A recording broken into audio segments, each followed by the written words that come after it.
Hello everyone, this is Mighty Scon here again, and I am doing another episode of Feed the Beast Revelation, and we are now on episode 21. And so, we will now start with the updates. The first update, as you can see, is a new door.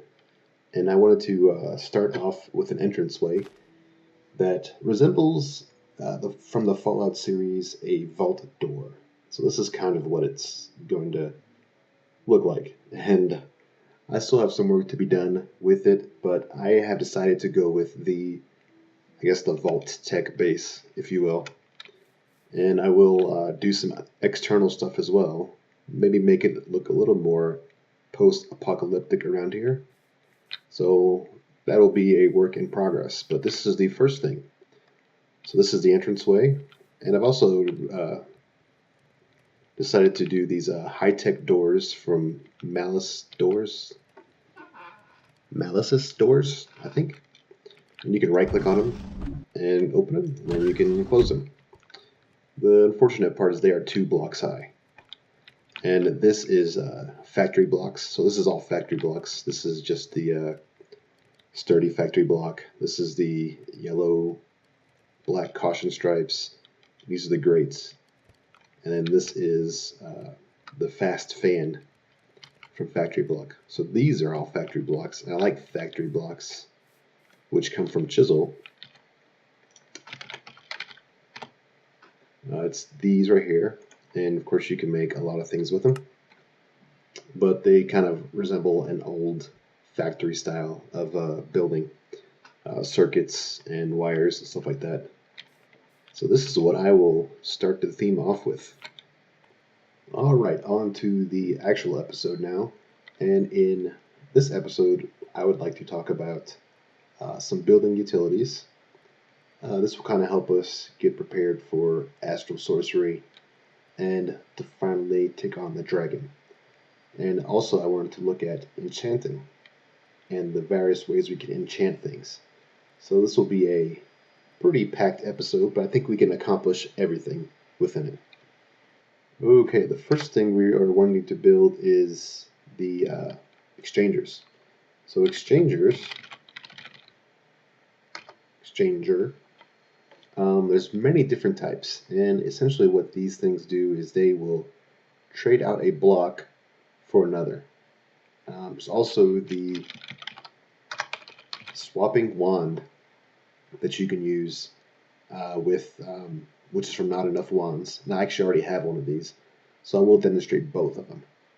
But exchangers, they run off of different types of things, and one of them, the ones that I will build, is the leadstone, and then the hardened, and then eventually the reinforced and Signalian. And we'll get to the resonant later, but these all run off of RF.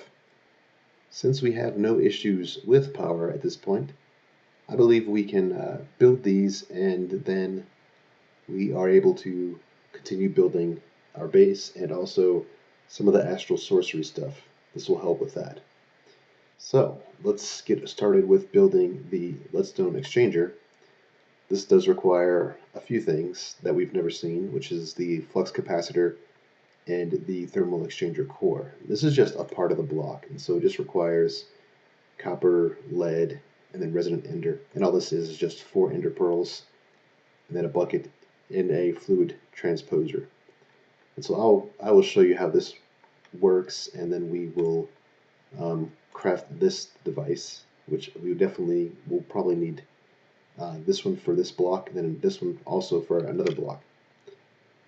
So first thing we're going to do is just start with getting this bucket of ender. Take our ender pearls in our bucket, and we go upstairs to the magma crucible. 3 ender pearls in there, they melt. Put your bucket in there, and when this is done with 4 of them, we will then have our ender bucket. So I will let this go, and then we will come back. Okay, I wanted to also bring up, as far as an update goes, I made a power cell with a link ID of 2, and I did that because I wanted to use just magma for powering our applied energistics system. So our entire system is running off of these three dynamos, and we can see that it's 24 RF per tick, 24, and 38. So all three of these, there's lots of room to grow. We have 240 max. So if we grow this network out even further, we'll have plenty of time. And I'm actually up to, I think, 16,000 buckets of magma, so of lava. So that is not going to be an issue with powering this. Okay, I'm back, and we have our resonant ender bucket. So let's take that downstairs. And that's essentially how you get that. I actually already made a leadstone exchanger, so we can now upgrade. And you have to make them in order. You have to make leadstone, then the hardened, and we have to make the flux capacitors in order as well. So each flux capacitor requires the previous one, which means we will have to make several of these. They're not that hard to make. We'll just make a couple of them. 3 should be good for now. And now we can make our upgraded flux capacitor and our hardened exchanger. Actually, we need to make the thermal, so we actually do need another one of these. It does require another one of these. Okay, so we have to make some gears.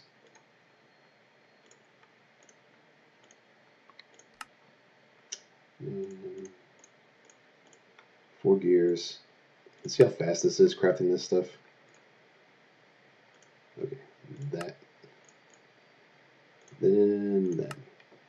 And we could just throw our existing one in there. We have the hardened one. Now the reinforced requires the reinforced capacitor, which requires, so we have to go up to this next level here. And actually we'll make 2 of those. And what these do is they actually store energy, and they will let you recharge equipment. So I can recharge my exchanger without having to, it'll just continuously fill this exchanger up as this thing gets filled up. So it's just an extra battery for this essentially. And let's make our reinforced. I'll just make 2 of these because why not? And we have to make 2 of these. And to make this, so this requires more buckets. So I'll get these items, and the one with the all this is just glowstone. It's just I think it's 4, or it's a glowstone block, or you can do 4 just regular glowstone. Yeah, and you'll get enough to make those buckets. So I will make these, and I will come back. While I'm waiting for the other stuff to finish, the Ender Pearl to finish, I wanted to show you that if you ever wanted to charge these things, you can throw these into here. And it's way faster than the other options that are offered. But this will fill up a lot of things. And as you can see, it does it fairly quick. And of course, the other one, the bigger ones, are even faster. So the other options for charging these are the energetic infuser. And I think by default this thing only does 120 RF. I mean, it's fairly slow. We have to upgrade this a lot in order to get it to get the proper speed to charge this thing as fast as it can. So this right now is the way I usually charge things early on. And these are usually scattered throughout the world, so I'm usually close by to one if I ever needed one. But I wanted to share that you can charge these in the power cells, or anything for that matter. You cannot charge them in the energy cell. There's nothing here to charge them with. Okay, we have everything we need, so let's look up our exchangers again. And we're now on the reinforced. So let's build the first tier first, which is going to require some gears.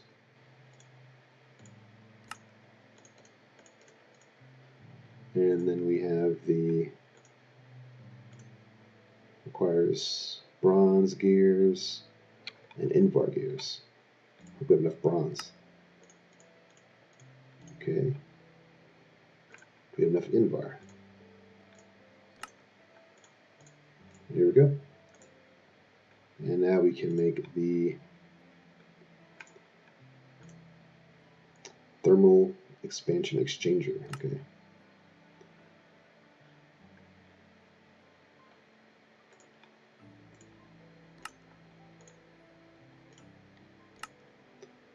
And let's build this one. And let's build this. There we go. And this should be good for now. This does. This will exchange blocks at an 11 by 11 radius. And you use the comma key, as it says. If you just shift on this block, it'll tell you exactly what it does, essentially. And I will demonstrate that here in a second. And this has a different. You can. So you put it in your inventory. You could change the modes. So you can change charging worn items, charging equipment, or charging held items. And so I typically just do equipment, which is everything, charging. If you have items on your, like armor or anything else, anywhere else, it'll charge that armor, and it also charges things that you're actively using. So if we switch over to this, it is, oh, you also have to shift click to turn it on. So now we have charging. There it is. So as long as it's on my toolbar, it's charging. And if you want to turn it off, you can shift click and turn it off. So that's shift right click. There we go. And now I'm going to demonstrate with making this look a little bit more realistic, in a sense, if that is possible in this game. But you just take a block, you shift click on a block, and it now has that block in its.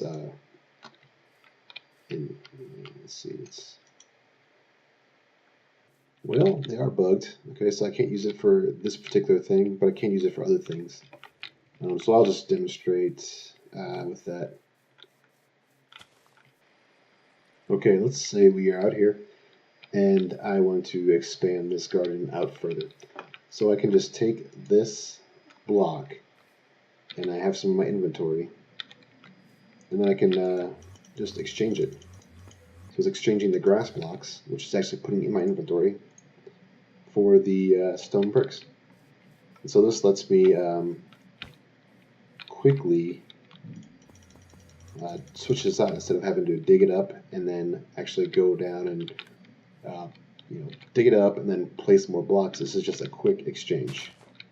Now I also have the swapping wand, which I will show you that.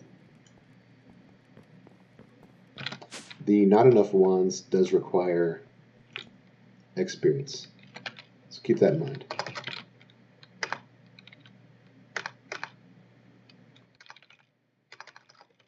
Okay, it's probably over here. I'm still in the process of moving things over. There it is. So the swapping wand, which I have used many times,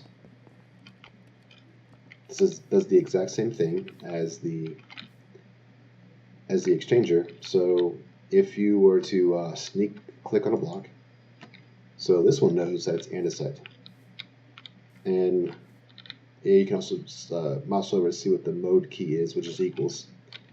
So I hit my equals key, and I can exchange it to make it big or small. And so if you're going to do andesite or stuff that's resemblance, I think it's just the block IDs are not, or the metadata is not picking up for some reason. But you can do this and try to make something look a little more natural than just having a bare stone wall. So this is the swapping wand, and this is the exchanger. They both work very well. The swapping wand what goes up to 7x7 mode, whereas the Exchanger, I think the biggest you can do is 20 something blocks. This one's 11, but the resonant Exchanger goes up to 15x15, and so that's a it's bigger than the wand, but it does require energy versus the wand, which requires experience, and we have no shortage of either one. So for now, I will use the reinforced Exchanger for all the blocks that I need. And if I have a problem with a block or a block ID, I will just switch to the swapping wand. One thing I did want to mention with the swapping wand is if you click on the air, it will switch to offhand mode, which does not seem to work as well as if you were just to keep it in the selected mode. So be careful when you're filling this in and you're spamming that. You want to have it in selected mode. Okay, the next thing on our list is the chisel, and this is not Chisel Bits, this is actually just chisel. And so I have a couple of those laying around here. You can repair the other one just like you do with vanilla tools. You can put two of them together and repair. So I will burn down one to about 25%, and then I'll just burn the other one down and repair it, because you do gain some durability back. So in order to use a chisel, you just put a block in there, and it will give you the options that it can provide for that block. There are some blocks that it will not provide anything for, which means that it cannot do anything with. So most of the main blocks, like stone, andesite, there's lots of blocks. If you look up the chisel mod, you'll see all the blocks that it can create. And there's even some blocks that are not even, that are craftable. So there's craftable blocks that you can use. And like I mentioned in the beginning of the episode, during the updates, there is a block called factory block. And this is a part of chisel. And so you craft that by making, just taking stone and iron in this pattern, and then you get the factory block. And there are a lot of blocks that go along with it. Another one is laboratory block. Yeah. So here's a laboratory block, and it's just nether quartz inside of it, and you get some options. It looks like a lab. I tend to use this for if I'm building kind of like scientific looking bases. There's a lot of different things you can do with this block. There's other blocks in there. If you want to look through the mod, you can. But there's several blocks that this thing adds. You have to craft beforehand. Cloud. Take wool and you get cloud blocks. And you get different kinds of cloud blocks. Then there's different kind of concretes you can do. So it takes regular vanilla blocks, and we'll make concrete out of them. Or you can make concrete, and then you can actually make these different patterns with it. There's diorite, purple block, dirt. There is temple. There's ice, labs, lava stone. So lava stone is crafted by putting stone around lava. And it gives you a nice little orange glow effect as well. So there are many different kind of blocks you can do with this. I tend to use one particular block for certain areas of the base. And this is actually, and I hope it works in this mod pack, but aluminum. I tend to use aluminum a lot because I like the way the blocks look, like the aluminum crates. But it does not seem like you can do that in this mod pack. I will go check, and then I will let you know. Okay, so I have aluminum, and it just gives you different kinds of aluminum. It doesn't really give you the other options that you can do with it, such as the shipping crate. And I can't seem to figure out which block it would. So maybe it's this one, no. This one, no. So it seems like it's not letting me switch over to these blocks, which I like the aluminum look. So maybe they'll implement that in another patch, and then you'll be able to use aluminum blocks. Iron, gold, they'll have their own unique blocks. Let's make a gold block. Typically the Minecraft blocks work. Yeah, so you can use different blocks. You just pick the block you want, pull it out of its inventory, and then you can place it down. And now you have this block of gold with star effect. That'd be cool for a ceiling. We'd make a ceiling out of that. It'd be very expensive though. And you can also do shift click and it'll put it in there, and you can, you know, if you have a stack, you can also shift click out of it. Let's try this one.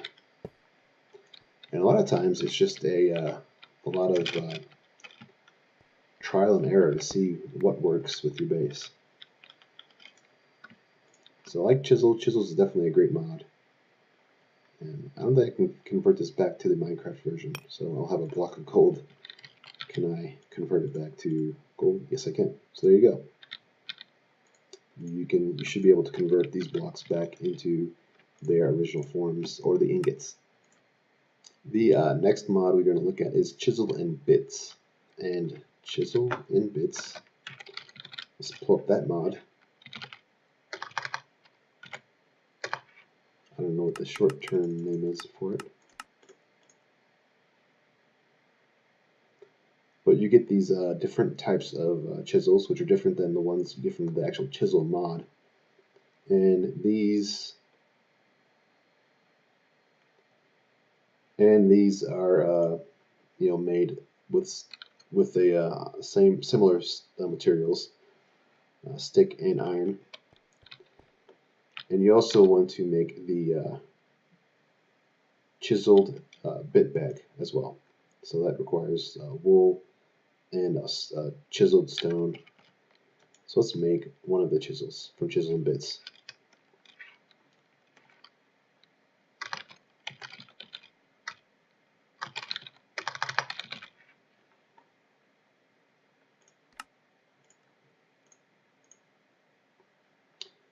And let's get some stone. Actually, I have stone in my inventory. Let's place it down. Let's get a bit.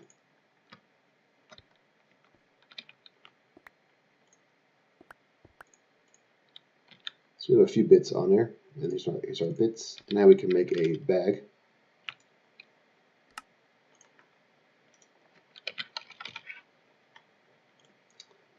This should work with a white wool.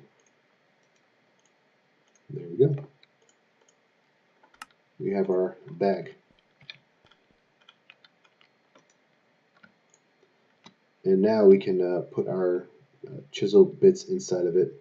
And it tells you, if you shift on it, it tells you what the actual, how you use it essentially. And so we can put them back in here, we can put them in our bags, they will work.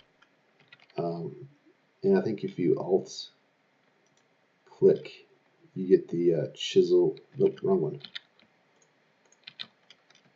Alt, yeah, you can get the menu, and this helps with a lot of things.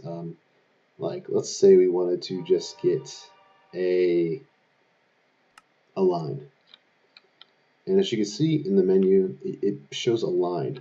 I don't know if you could, or I'm sorry, in the interface, it shows a line. It shows you which line you're looking at. Now, it's very hard to control this. You have to actually click on the edge of the bits, and then you can just left click and take a line away. And if you alt, you can do smaller cubes, medium cubes. Let's say we want to make a, you know, kind of a fancy looking this block with a plus sign on top of it. There you go. You have your fancy looking block. And if you break it, it remains in the order that it becomes in. And so you can do a lot of really nice things with Chisel mod. Like I can make this look a lot more realistic, and if I had the time, I would actually just spend a lot of time with chiseling out each one of these into an even more intricate pattern. And so that's really the power behind Chisel and Bits. And I do use it to some extent when I'm trying to deal with customizing certain blocks I want to hide. So I will use it with that. That's pretty much the extent of what I use it for. So I don't get into the nitty gritty and pull out the planes and the individual things to make an actual like sculpture. You could if you want. You can make sculptures with this, and you can display them around your base. And I've seen some pretty neat ones, but it's not something that I would prefer to spend my time on. And so that's essentially what this mod is, just sculpting and then doing other things. There are other things you can do with this. Okay, so let's say you make a mistake with your chisel and bits. You can undo things. So there's an undo button. And you just hold down Alt and then you just hover over it, and then there you go. You can undo the last things that you've done. So if you make a mistake, there's a way to go back. And one last thing about the chisel and bits is if you're holding bits in your hand, you can also use them to remove parts of blocks, stuff like that. So let's say you want to like restore a block back to its pattern. So you just what I typically do is I typically go to like plane mode so I can get the entire blocks plane, and then I just right click and I can feed the blocks back into it. And I do have an extra block from somewhere, so somebody's missing a bit, and good luck finding that block. So, but let's say we have this block here. Yeah, I only have one bit left. That's funny. So let's say we have this block that we just took apart. Well, I can just right click and I can restore it. And I think it's a couple more. At the full block.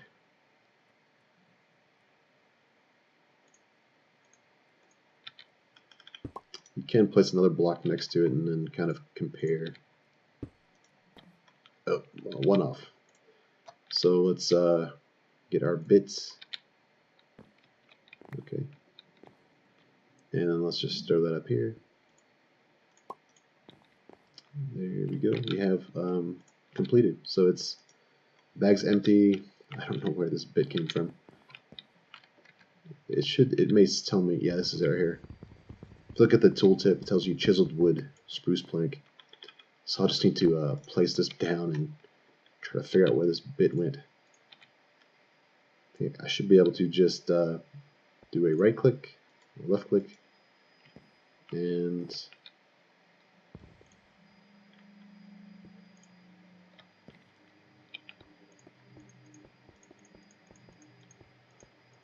yeah, I have no idea. Oh, there it is. Okay.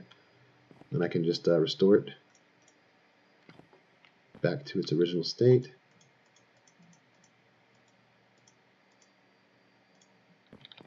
And let's restore this one. There we go. We have our disarray vertical block back. And that is essentially chisel and bits, and you can do a lot of fun things with it. I may get into this if I get done with everything else. For the last portion of this episode, I would like to talk about enchanting and the different types of ways we can enchant items. And let's look up enchant and let's see what we can find here. Because there is the obvious Minecraft table, and we all know how that works. It can be, you can enchant with that, obviously. Then there is Draconic Evolution's Disenchanter. There are industrial foreglowing blocks for enchanting. And there is also the Enchanter from Extra Utilities. So the blocks I will focus in on will be the ones from Industrial Foregoing, because these are very flexible and they'll let us do everything we need to do with enchanting. Now, there are 3 of them, and they are the Enchantment Factory, Enchantment Extractor, and the Enchantment Fabricator. So what we will do now is actually craft all three of those. So let's type in enchantment, and let's build the. There's also a sorter, and I'll get to that one in a minute, possibly. Well, I'll get to that one if we have extra time on this episode to look at that. Essentially, all it does is just separates items that are enchanted from items that aren't enchanted, and it's good for automation. It's also good for mob farms, but it's not something that we need to do right now. So let's make the enchantment factory, and I'll just put that in my inventory. Let's make the applicator, and let's make the extractor. Make another one of these blocks. Let's make about a bunch of those and a bunch of those. That should be good. Then we have the extractor. Now, what I'm going to need is actually some. I'm going to need some of this essence because it runs on both essence and power. So for now, just to save us a few some time, I'm just going to put it over here. Okay, so I'm going to fill up one of these tanks with some of the essence, and this is very slow. Let's see, how much do we got? Can we tell? Yeah, we have 23, 24. Let's just do a little bit more. Okay, that should be good. And let's grab this.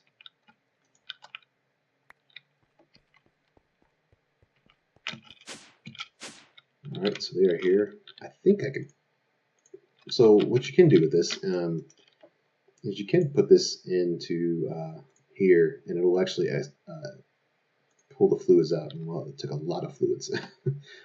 Okay, so the first one we're going to look at is the enchantment factory. And this is a cool block because what we can do, and let's get our armor off, we can just enchant stuff. So let's just enchant our helmet. There we go. We have protection 4 and aqua infinity. I don't think you can do it again. Yeah, you can't do it again. But there is a way we can get more enchants on here. Let's enchant our curse of binding. That's not good. And we have protection 4. And curse of binding again. Not good. So we don't want to put these on because if you put on curse of binding, it's on you forever. So we want to remove that one before we actually put it on. Curse of vanishing. Okay. So you could also enchant your energy cell. So if I have this energy cell, it has 2 million RF. Enchant it. We now have holding 4 with 6 million RF now. So it essentially tripled the amount that it can store. Alright, so that is the enchantment factory, and as you can see, we have burned through some fluids here. So let's go back down, and I will stick this back on the wall. You can also enchant these tables, these portable tanks, and we can also enchant our other things that we get from thermal expansion, such as our flux capacitor. These all do holding, and so I tend to like the enchantment setup from Industrial Foregoing because we can get the various enchants for holding and stuff like that. So what we're going to need now is some books. And 11's fine. Let's just get some more books. Let's get all the books. Let's get 16 books. Okay. And this is good. So what we can do now is come back up here and let's go to our extractor. So the extractor, you need to put in a book up here, and you can put an item down here, and it removes the enchants. So our cursor bounding's off, and we have an unenchanted chest plate again, which all we have to do is just come over here and we can re-enchant. Ooh, we got thorns, and we got protection 4. And so you can do this method multiple times. So you can just come in here and continuously try to get the enchants you want. And let's say we have some good amount of enchants. And so the ones that what we can do then is go to this enchantment applicator. This is essentially like an anvil. It does require some fluid, so let's throw our fluid in here, our essence, and now we can let's get fire protection 4. I think the fire protection 4 is the highest.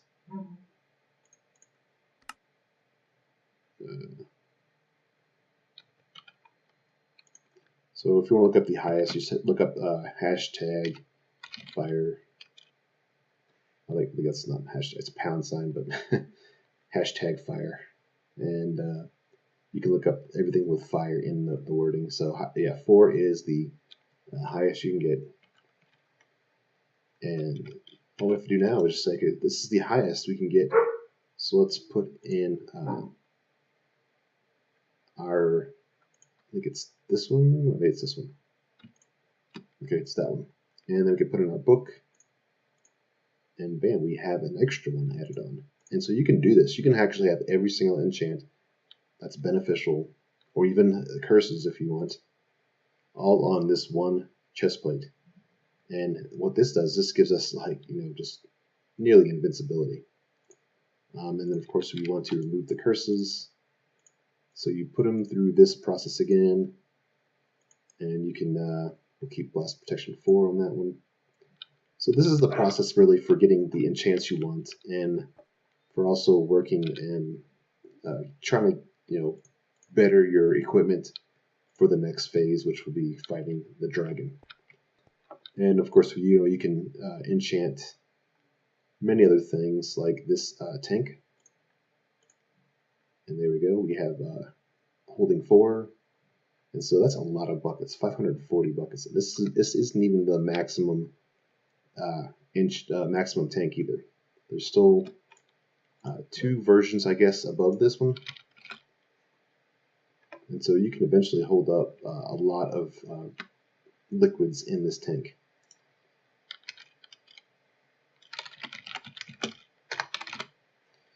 Yes, we have Signalium, and we also have the resonant upgrade kits to add to this. So this tank could be fairly big. And we can also enchant cells, and let's enchant our flux capacitor. Okay, so we actually have holding 3 on this one, and it's good and all, but I rather have holding 4. So you can always just go over here and remove it, and then just reapply a new one. There we go, holding 4. So this is the process essentially for enchanting, and this is why I like this so much better. So one of the downsides to the enchantment applicator is that on a anvil you can combine books, but on this one you can't. It won't take a book. So you're going to still need to get an anvil if you want to combine books to make a higher level. Just keep that in mind whenever you're wanting to get the higher level enchants. So that wraps up the episode. We've covered enchanting, we've also covered building, and next we will cover astral sorcery, and also we may find the dragon's location and then fight the dragon and push on from there. So I thank you for watching, and I appreciate that, and I hope you learned something. Bye.